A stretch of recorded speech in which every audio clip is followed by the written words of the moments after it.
Welcome to Watercolor Live. My name is Janine Gallizia. I want to walk you through the subject that we're going to be painting this Monday, the 3rd of November.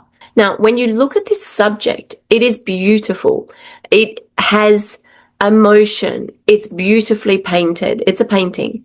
It's not my painting. It's a painting of another artist. But I thought that this would be a great starting point for the subject that we're going to paint.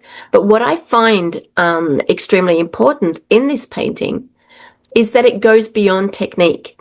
It goes beyond the subject, and it goes into the realm of the emotional content, the atmosphere. Now, I was giving a course this morning, and we were talking about emotion in paintings, and we're talking about the fact that some paintings, you just feel emotion. They will just trigger emotions in you. And sometimes as you, the artist, when you paint, you actually manage to get your emotions out into the painting, and then other people who are looking at your painting feel it. At the same time, there are other paintings where you just don't feel anything. Or sometimes even when you paint, you're going through the motions of painting, but the connection's not happening. The connection is pretty much the word that we're looking for, how you're able to connect to yourself to get you into your paintings. And this is where I believe we start going away from painting and into art. I believe that there is a very big difference between a painter and an artist, and paintings and art. And I think a lot of that comes to the way the person is able to capture, tunnel, focus on emotion, focus on their message, and streamline it basically into, in our case, it will be a painting, to get that message across so that someone else feels it. And that's a very different universe. So a lot of people, what they do when they learn to paint is they focus on technique, they focus on subject. I've been telling you this for years now. So either we're trying to get the perfect technique, or either we're just trying to get the perfect rendition of a subject, yet neither one of these can allow for a great, real feel of atmosphere or emotion.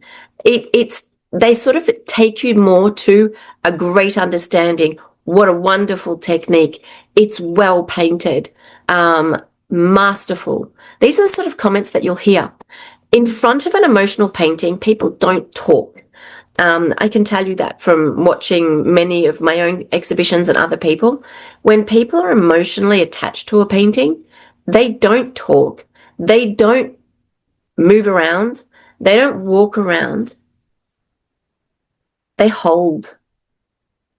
They hold, and they're very still. And they feel.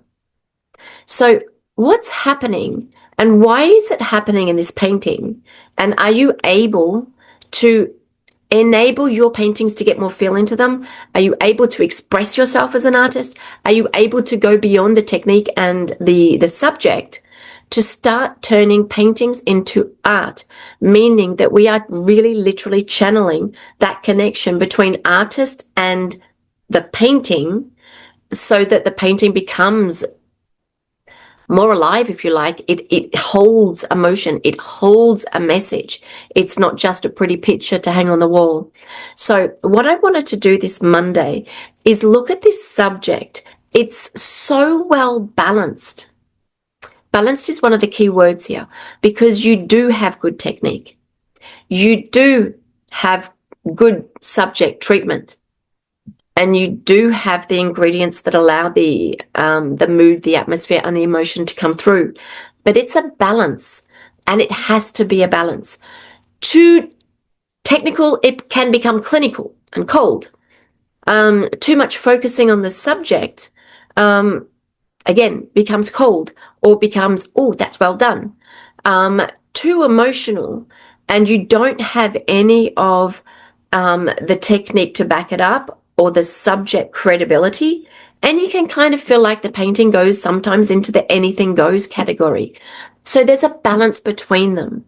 And as the artist who's trying to paint good paintings, we forget about injecting us. Sometimes we don't even know how to do it. And I understood that today in my course, that there is actually, I'd say, a difficult passage for most people, when you're going from painting, which is kind of methodical, it can be robotic in the sense that I start like this, then I do this, then I do this, to all of a sudden understanding that to get the emotion, you have to become detached. You actually have to detach from your painting process in order to allow space for you to get into your painting. The more you are in the painting process, the more you cannot express the emotion. This Monday, the 3rd of November, I want to focus on this. I want to focus on how you actually move from the technical subject side to actually getting you in the painting, and why you being in the painting is actually so important from the beginning. Okay. And the more we focus on the technical and the subject side of it, the more frustrated we're going to get, because we just don't get that emotion in our paintings. And I hear that all the time. It's like, I don't feel the atmosphere. I don't see the emotion in my painting. I don't seem to be able to connect with the public. It's one of the main things that artists actually complain about, because although they feel like they're doing really good paintings in many cases, they don't understand why they're not making that connection. And very often it's because they're focusing too hard on these things, that they're basically blocking out the ability to connect. And to connect, you actually have to detach yourself from the painting. It's a process. It is a different way of thinking, but that's the only way that I see that an artist actually can get into their paintings. And you know it, because everybody who's painted a good painting knows that the best paintings they've painted, they just kind of happen. They kind of just appear on the paper and everything just magically sort of happens. You don't need to overthink them. You don't need to overwork them. They're the ones that happen the most easily. They're not the paintings you struggle to complete. And that's part of the detachment. It's not the only part, but it's part of the detachment. So this Monday, the 3rd of November, we're painting this beautiful scene, and we're really going to try and focus on the importance of the artist in their paintings and that balance between technique, subject, and emotion, whether that be emotion or atmosphere, same thing. So this Monday, if you want to paint along with me, feel free. There will only be 2 lives in November, so make the most of this one, which will be the 3rd of November, and the next one will be the 24th of November, because I'll be in America. So there's only 2 lives, and I want to make them very important lives. So I'm trying to focus on 2 things that I think are very important for everybody. This is one of them. So if you want to paint along with me, don't forget that if you join live and you paint along live, then you can benefit from a critique of your painting that you've done whilst we're live during the course. Ask questions and I'll give you my feedback.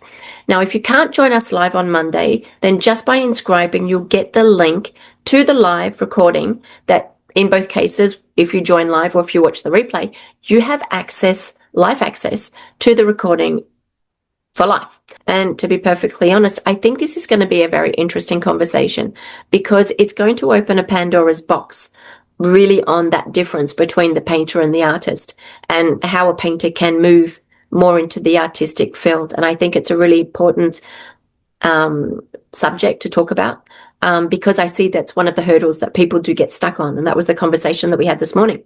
So I look forward to seeing you this Monday, the 3rd of November. See you then.